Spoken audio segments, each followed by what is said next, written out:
नमस्कार दोस्तों, मैं हूं आपका होस्ट सूरज कुमार और आप देख रहे हैं IGNOU IQ Hindi YouTube channel. जैसा कि आप सभी जानते हैं, पिछले वीडियो में हमने जो है इकाई 10 को पढ़कर ख़त्म कर दिया है और आज इस वीडियो में हम बात करेंगे VEVAE जो पर्यावरण का चैप्टर है, VEVAE 181 का चैप्टर 11, जिसका शीर्षक है वैश्विक पर्यावरणीय मुद्दे। तो आइए शुरू करते हैं बिना किसी देरी के।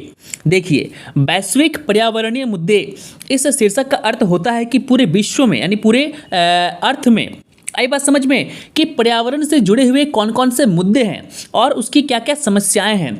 तो उन मुद्दों पर और उन समस्याओं पर और उन समस्याओं के निवारण पर हम आज इस वीडियो में चर्चा करने वाले हैं। तो आइए शुरू से शुरू करते हैं। देखिए, जैसा कि आप सभी जानते हैं कि हम जितने तेज़ी से विकास कर रहे हैं, हमारा जो ग्लोब है यानी हमारा जो अर्थ है, वो उतने ही तेज़ी से क्या हो रहा है, प्रदूषित हो रही है।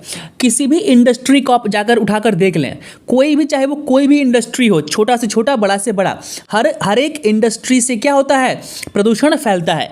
चाहे वो मिट्टी प्रदूषण हो, चाहे वो वायु प्रदूषण हो, या फिर वो जल प्रदूषण हो, किसी न किसी रूप में हर उद्योग अपने आप में जो है हमारे ग्लोब को, हमारे पृथ्वी को प्रदूषित कर रही है। आप देखिए, अब जो प्रदूषण ये हो रहा है, इस प्रदूषण से क्या, इस प्रदूषण का जो प्रभाव है ये पूरे पृथ्वी के भूगोल पर तो पड़ ही रहा है, साथ ही साथ ये हमारे मानव जीवन के जो जैविक अवयव हैं उन पर भी ये खतरा जो है बन रहा है। अब मान लीजिए, आज से अगर आप 50 साल पहले चले जाएं, पीछे चले जाएं, तो आज से 50 साल पीछे लोगों के शरीर में उतने भयावह बीमारियां नहीं थी। आज हर एक घर में आप किसी भी, अगर आप मेरे इस वीडियो को देख रहे हैं तो भगवान करे कि आपके घर में कोई बीमार ना पड़े, लेकिन अमूमन हर एक घर में जो है आपका जो कोई भी रिलेटिव है वो किसी ना किसी बीमारी से ग्रस्त है, चाहे वो बीमारी छोटी हो या बड़ी हो। आज पूरे भारत में 65 से 70% लोग डायबिटीज़ के शिकार हैं, ब्लड प्रेशर के शिकार हैं, 15 से 20% लोग कैंसर से जो है पीड़ित हैं, और डेंगू मलेरिया को तो छोड़ ही दे, वो तो कॉमन जो है वो हो चुका है। अगर हम कोरोना बीमारी को ही देखें तो आखिर क्यों फैला? पहले तो ऐसी बीमारियां जो है नहीं फैलती थी, लेकिन अब ऐसा क्या हो गया कि बीमारियां फैल रही है? खुजली के रोग जो है, हमारे चमड़े से जुड़ी हुई बीमारियां क्यों फैलती है? क्योंकि हमारे हवा में, वायु में इतने हानिकारक गैसें, इतने हानिकारक केमिकल आ चुके हैं कि जब हम उस वायु से संपर्क में आते हैं तो वो जो हानिकारक एलिमेंट है, हानिकारक पदार्थ है, वो हमारे त्वचा में चिपक जाते हैं और उससे हमें खुजलियाँ होती है। जो हानिकारक वायु में चीज़ें हैं, उस वायु को जब हम सांस लेते हैं तो हमारा जो फेफड़ा है, या हमारा जो श्वास नली, या फिर हमारा जो हृदय है, वो उससे क्या होता है, प्रभावित होता है। तो कहीं ना कहीं जो ये पर्यावरणीय मुद्दे हैं, ये चिंता का विषय है। जितना तेज़ी से हम विकास कर रहे हैं, उतने तेज़ी से क्या हो रहा है, हमारा ग्लोब प्रदूषित हो रहा है। इससे ग्लोबल वार्मिंग का जो खतरा है वो काफ़ी जोरों पर है। आपने देखा कि असम में क्या हुआ, आपने देखा कि इस साल जो है हिमाचल प्रदेश में क्या हुआ। आप ये भी जानते हैं कि पर्यावरण प्रदूषण से हमारा जो ओजोन लेयर है वो भी क्षय होता है, और ओजोन लेयर के क्षय होने से क्या होता है कि जो सूर्य की परावैंगनिक किरणें होती है वो भारी मात्रा में हम तक पहुंचती है, उससे हम बीमार होते हैं। अत्यधिक मात्रा में CFC का यूज़ यानी क्लोरोफ्लोरोकार्बन का जब हम यूज़ करते हैं तो उससे क्या होता है, उससे जो ओजोन लेयर है काफ़ी क्षय होता है। इन सब चीज़ों को हम आगे जो है पॉइंट में हम पढ़ेंगे। तो आइए, हमारा सबसे पहला जो पॉइंट है वो है भूमंडलीय तापन और जलवायु परिवर्तन। देखिए, भूमंडलीय तापन हम तो पढ़ेंगे उसको, लेकिन पहले एक बार समझ लीजिए सिंपल लैंग्वेज में। भूमंडलीय तापन यानी जो भूमि का, जो पृथ्वी का जो तापमान है वह दिन ब दिन बढ़ रहा है। इसके बढ़ने के पीछे दो रीज़न है। पहला रीज़न है पॉल्यूशन, क्योंकि इतने भारी मात्रा में हम हानिकारक गैसेस, हानिकारक केमिकल जो है प्रोड्यूस करते हैं फैक्ट्रियों से और अपने दैनिक क्रियाकलापों से, तो उससे जो कुछ गैसेस निकलती है वो तापमान को गर्म करती है, और हर साल पृथ्वी 2 डिग्री सेल्सियस जो है वो गर्म होती जा रही है, और यह एक वैश्विक मुद्दा है, यह एक वैश्विक चिंता है। आई बात समझ में? अब पृथ्वी के गर्म होने से, देखिए, पृथ्वी का तो एक सिंपल, हर चीज़ का एक टेम्परेचर होता है। उस टेम्परेचर को अगर घटा दिया जाए तो भी उसका इफेक्ट पड़ेगा, अगर उस टेम्परेचर को बढ़ा दिया जाए तो भी उसका इफेक्ट पड़ेगा। अब मान लीजिए कोई सब्जी है, उस सब्जी को पकाने का जो तापमान है, जो आँच है, वो मान लीजिए 50 डिग्री सेल्सियस है। 50 डिग्री सेल्सियस से अगर अधिक आप बढ़ा देंगे तो क्या होगा, सब्जी जल जाएगी। तो उसी प्रकार पृथ्वी का जो तापमान है वो एक एवरेज तापमान है जिसके अंदर में हम सर्वाइव कर सकते हैं। अगर उस एवरेज तापमान को हम घटा दें तो काफ़ी ठंड हो जाएगी, हम सर्वाइव नहीं कर पाएंगे, पानी जम जाएगा। लेकिन उसी एवरेज तापमान को अगर हम बढ़ा दें तो क्या हो जाएगा, पानी फिर उबलना शुरू हो जाएगा। जो हमारे उत्तरी गोलार्ध में, दक्षिणी गोलार्ध में, हिमालय में जितने भी बर्फ़ जमे हुए हैं, तापमान बढ़ने से क्या हो जाएगा, वो बर्फ़ पिघल जाएगा।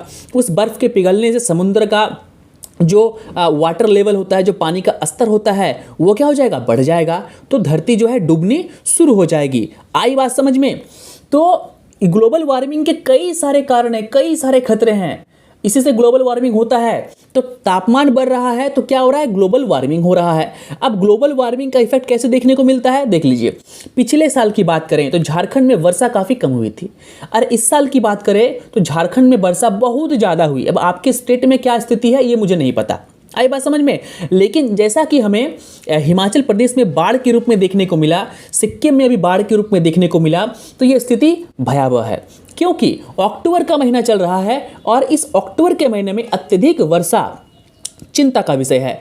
जुलाई, अगस्त, सितंबर तक में अगर वर्षा हो जाती है तो ठीक है, लेकिन अक्टूबर के महीने में बादल फट रही है। अक्टूबर के महीने में जो है सिक्किम डूब रहा है, सिक्किम जैसा स्टेट डूब रहा है, तो कहीं ना कहीं ये ग्लोबल वार्मिंग का ही इफेक्ट है।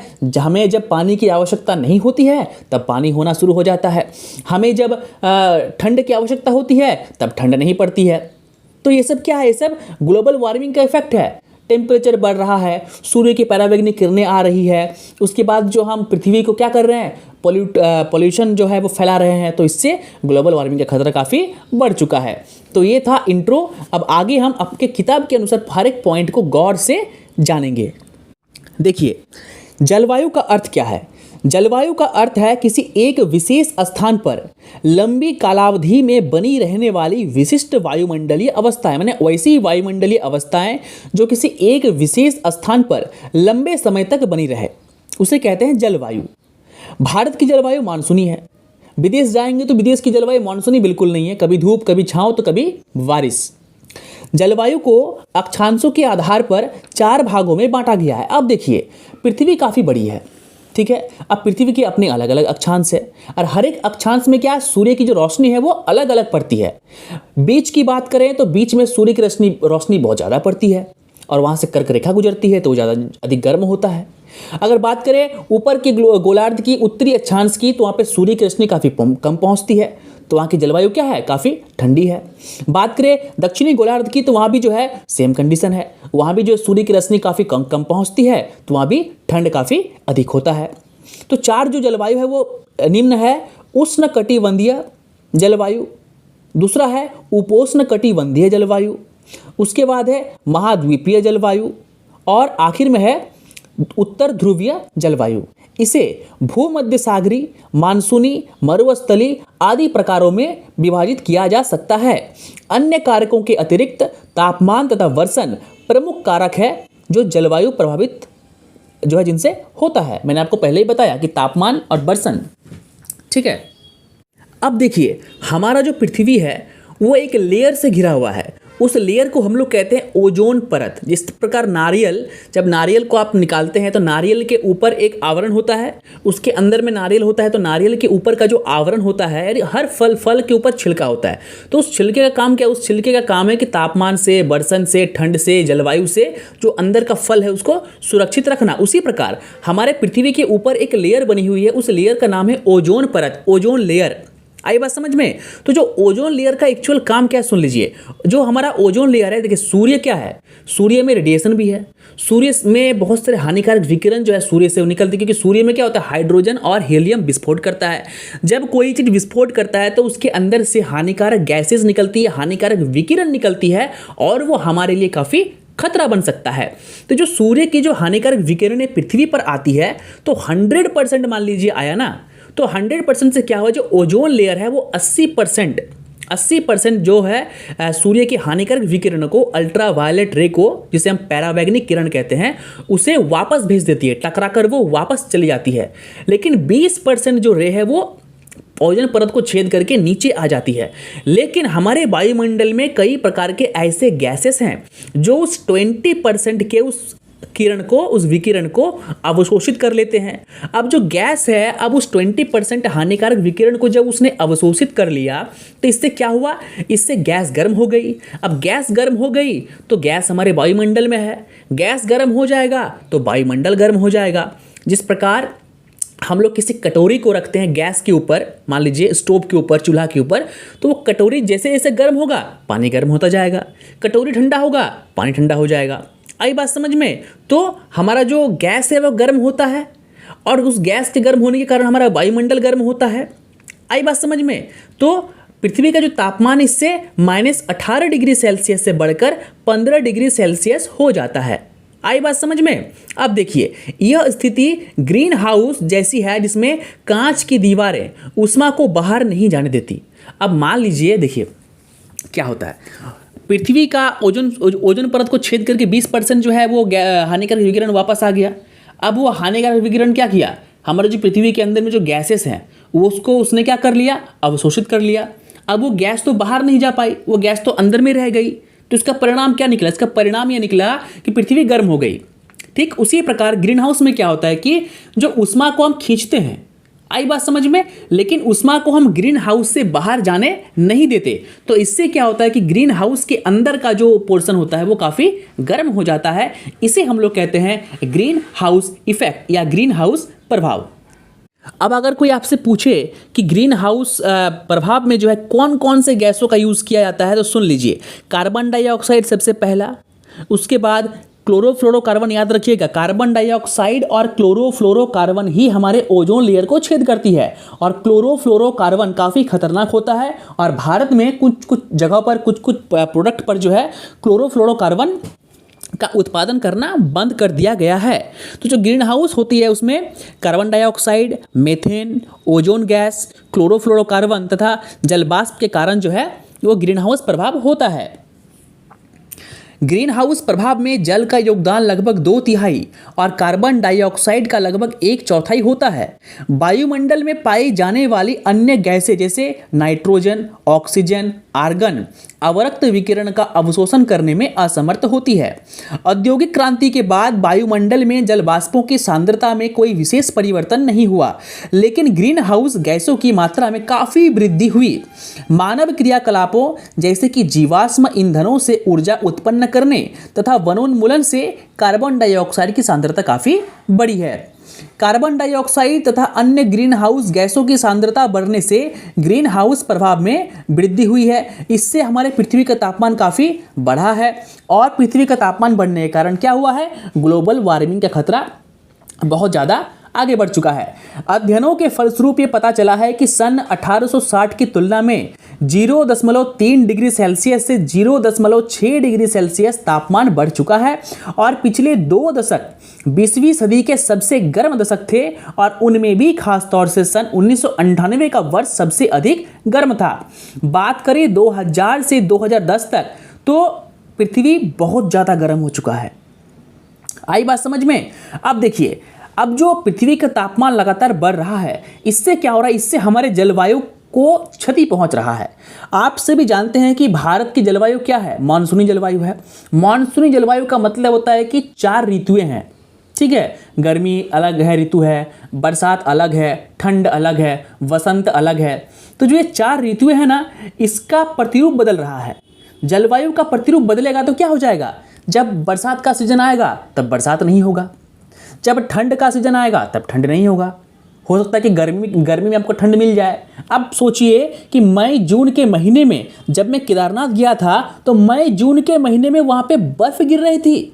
तो क्या मई जून के महीने में कभी बर्फ़ गिरने की संभावना होती है? कभी नहीं होती, कभी नहीं होती, लेकिन फिर भी बर्फ़ गिर रही है। तो इसे ही कहते हैं जलवायु के प्रतिरूप का बदलना। जब मैं 26 मई को केदारनाथ के ऊपर पहुंचा तो 26 मई को मैंने देखा कि केदारनाथ के ऊपर काफ़ी भारी बर्फबारी हो रही है, लेकिन अमूमन ऐसा कभी नहीं होता है। आई बात समझ में? तो ये किस चीज़ के कारण हो रहा है? ये जलवायु परिवर्तन के कारण हो रहा है। भूमंडलीय तापमान बढ़ रहा है, इससे जलवायु जो मानसूनी है वह धीरे धीरे बदल रहा है।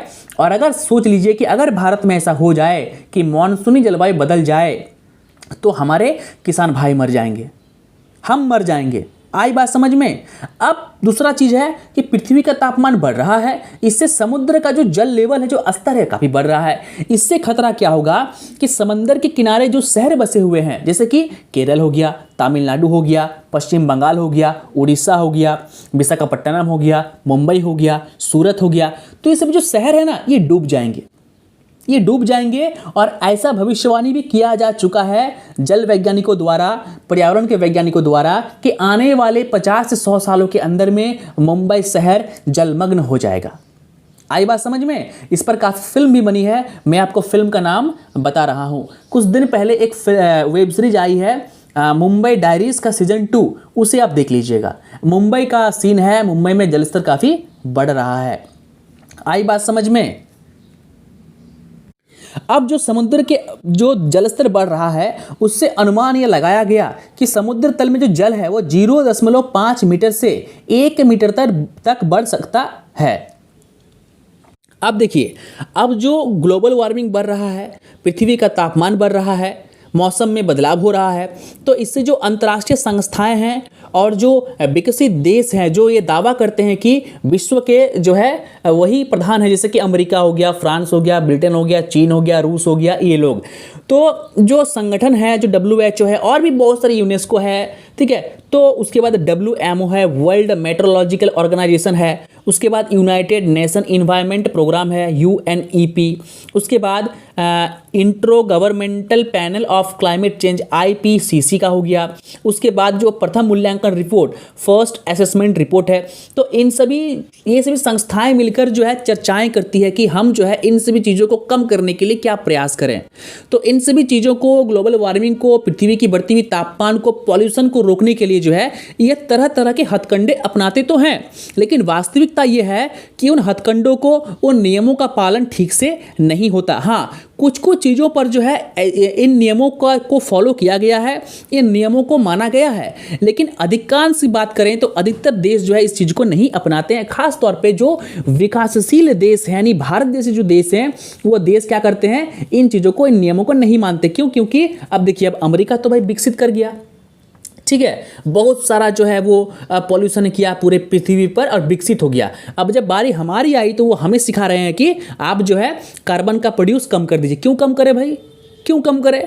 आपने तो खूब किया एक समय, औद्योगिक क्रांति के समय तो यूरोप ने खूब जो है कार्बन का प्रोड्यूस किया है, कार्बन डाइऑक्साइड का प्रोड्यूस किया है, कार्बन मोनोऑक्साइड का प्रोड्यूस किया है, वो करके आप विकसित बन गए। और आज जब बारी हमारी है विकसित होने की, तो आप हमें रोक रहे हैं इस बात को लेकर कि पर्यावरण पर जो इफेक्ट हो रहा है। नहीं, ऐसा कभी नहीं होगा। विदेशों की बात करें तो विदेशों में देखिए, विदेशों में क्या होता है, विदेशों में जो बिजली उत्पादन होता है ना, वो नाभिकीय संलयन से होता है, वो परमाणु भट्टियों से होता है, ठीक है। यानी जो परमाणु नाभिकीय विखंडन करते हैं ना, परमाणु जो संयंत्र होते हैं, वहाँ से क्या करते हैं, उसे बिजली बनाते हैं। भारत में ऐसा नहीं है। भारत में कुछ कुछ जगहों पर है, पूरे भारत में नहीं, यानी 99% जगहों पर जो बिजली का उत्पादन होता है, या तो वो पवन चक्की से होता है, ठीक है, या तो वो थर्मल जो है प्रोजेक्ट होता है, जो पानी का प्रोजेक्ट होता है उसमें होता है, या फिर वो कोयले से होता है। थर्मल मतलब ये कोयला वाला हो गया, जो कोयले जलाकर बिजली बनाते हैं वो थर्मल कहते हैं, उसे थर्मल पावर प्लांट। और हाइड्रो पावर प्लांट उसे कहते हैं जो टरबाइन को घुमाते हैं ना, बड़े ऊंची जगह से पानी को फेंकते हैं और उसमें टरबाइन में जो है पानी गिरती है, टरबाइन घूमती है और उससे बिजली बनती है। तो भारत में इस तकनीक का यूज़ किया जाता है। भारत में जो है अभी परमाणु भट्टी से जो है बिजली बनाना शुरू सही तरीके से नहीं हुआ है। तो भारत का कहना पश्चिमी देशों को यह है कि एक काम कीजिए, हम बंद कर देंगे ये सब चीज़ें, आप हमें भारी मात्रा में यूरेनियम दे दीजिए। आप हमें भारी मात्रा में यूरेनियम देंगे तो हम उसी यूरेनियम से परमाणु भट्टी में बिजली बनाएंगे।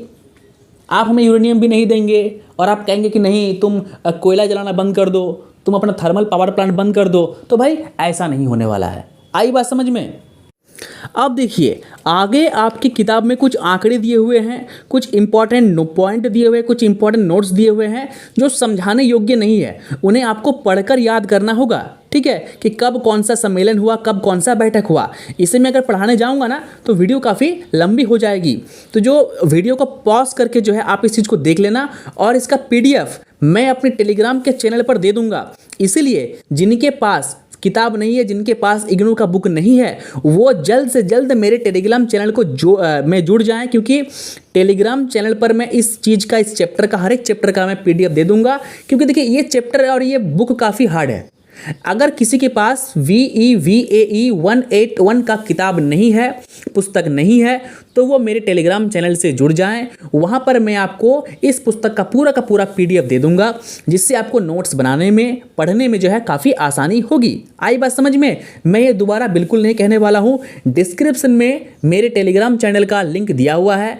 टेलीग्राम चैनल का नाम है इग्नू IQ हिंदी, सेम नाम है। उसमें अभी लगभग 35 मेंबर जुड़े हुए हैं, तो आप भी उसमें जुड़ जाएं और लोगों से भी कहें कि उसमें जुड़ जाएं, क्योंकि उसमें जुड़ना आपके लिए काफ़ी फ़ायदेमंद होगा।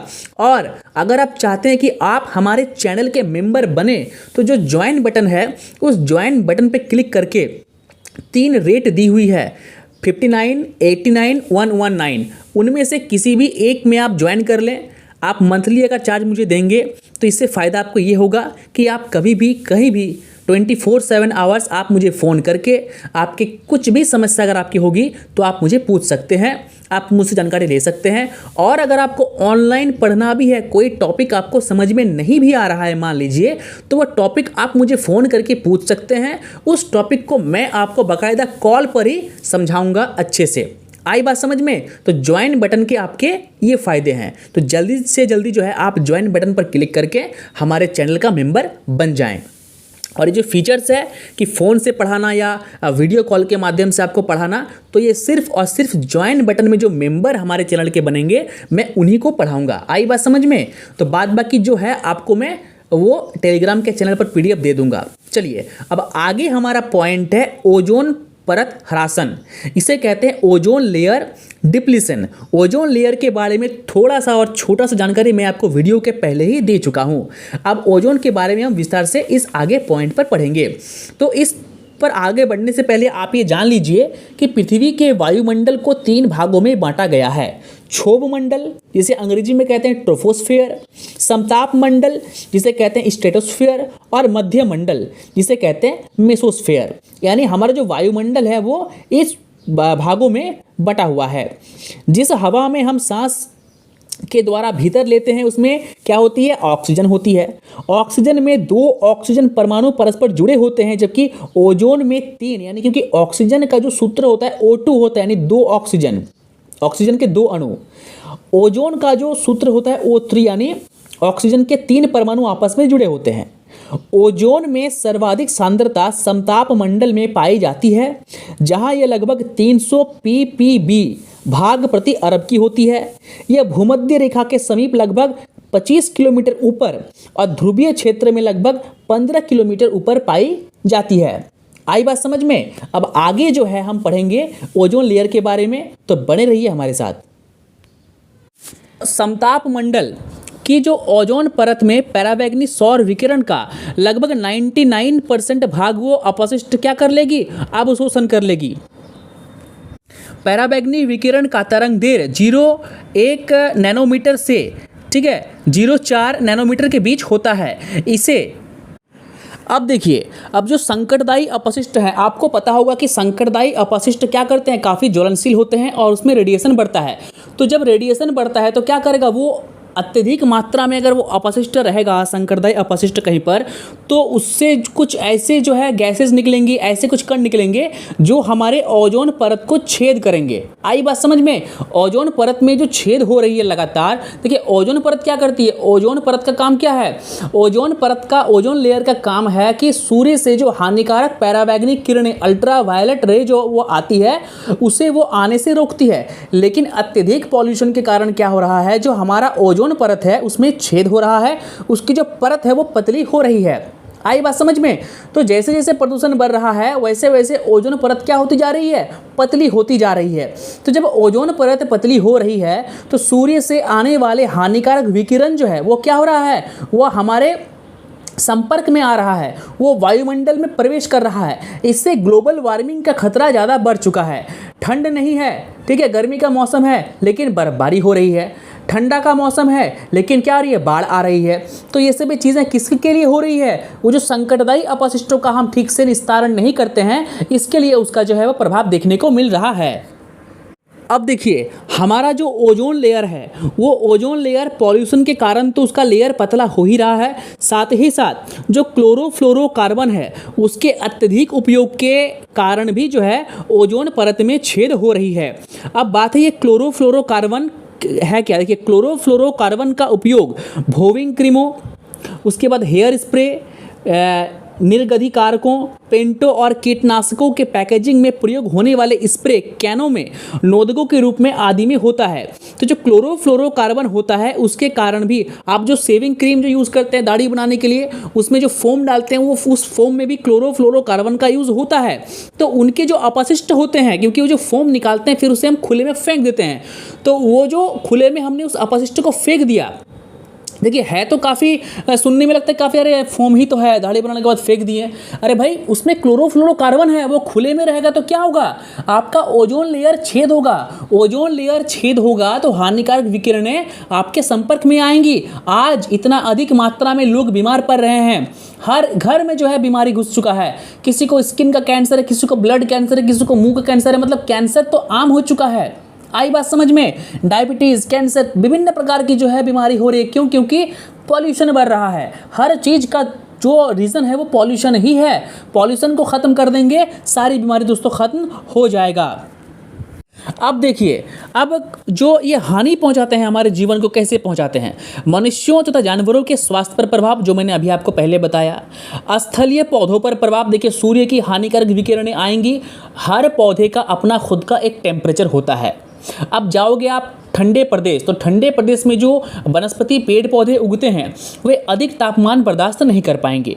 जैसे जैसे पृथ्वी का तापमान बढ़ रहा है, जैसे जैसे ओजोन लेयर छेद हो रही है और सूर्य से अल्ट्रा वायलेट जो किरण है, रे है, वो आ रही है, तो जो टेम्परेचर है काफ़ी बढ़ रहा है। यानी ठंडे प्रदेश जो है, ठंडे प्रदेशों में भी तापमान बढ़ रहा है। इससे क्या हो रहा है, इससे वहाँ की जो वनस्पतियों पर प्रभाव पड़ रहा है। यहाँ ऐसे में क्या होता है कि वहाँ के जो पेड़ पौधे काफ़ी जल्दी मुरझा रहे हैं, काफ़ी जल्दी मर रहे हैं।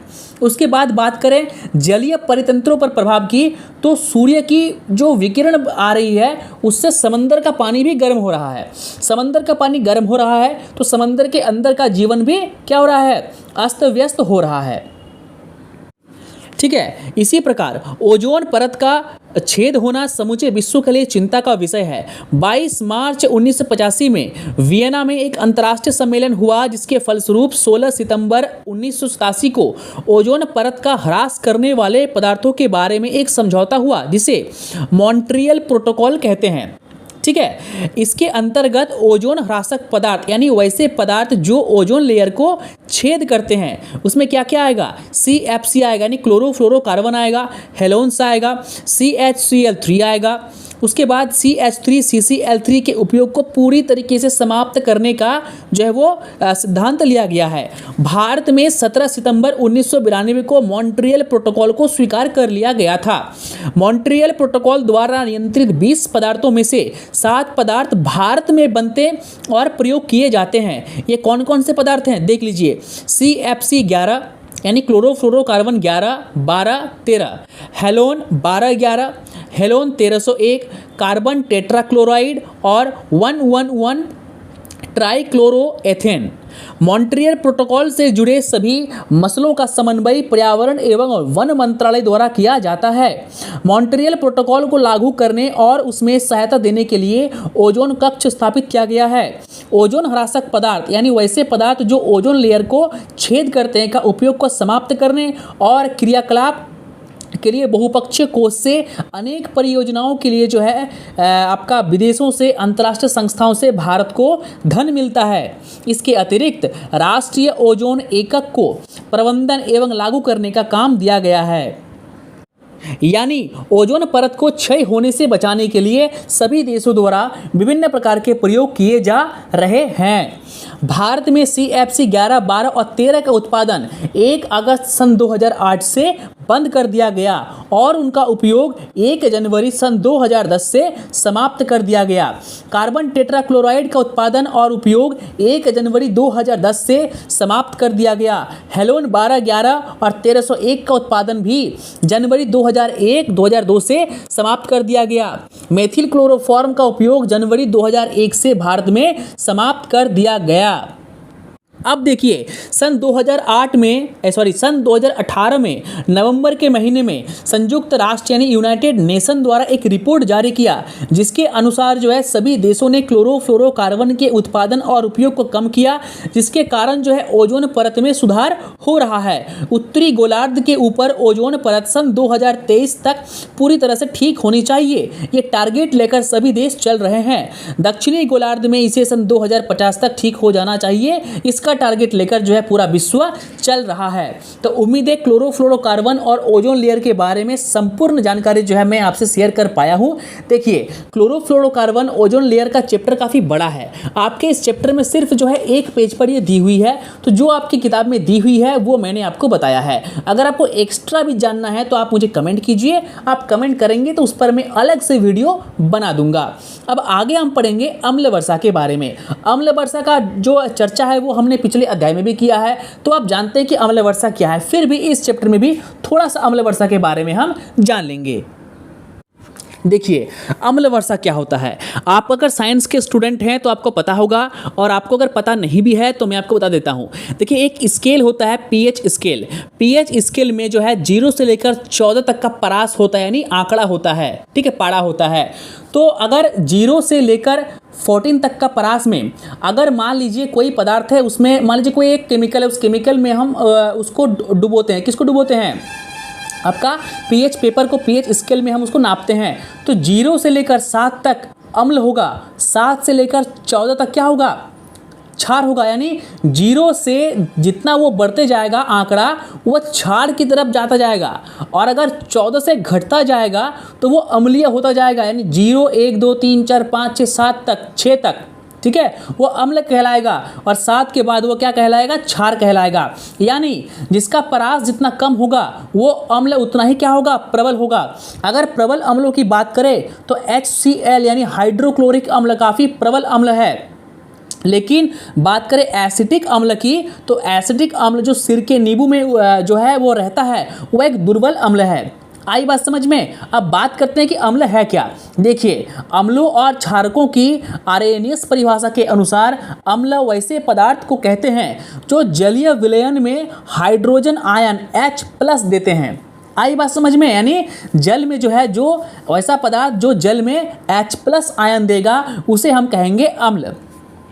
आई बात समझ में? अब देखिए, अब कहीं कहीं जगह पर वर्षा जब होती है तो वर्षा के पानी को जब आप मुंह पे लेंगे तो वो उसका कभी कभी स्वाद रहता है तो कभी कभी स्वाद नहीं रहता है।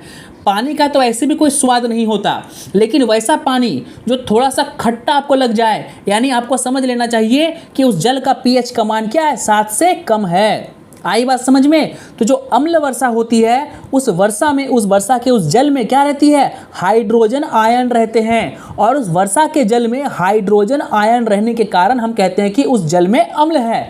और वही जल जब पानी के रूप में बरसती है तब हम कहते हैं कि अम्ल वर्षा हो रही है। यानी जो वर्षा का जल वर्षा के रूप में जमीन पर बरस रही है उस जल में क्या है? हाइड्रोजन आयन है, और इसलिए हम उस जल को कहते हैं अम्ल जल, और उस वर्षा को हम कहते हैं अम्ल वर्षा।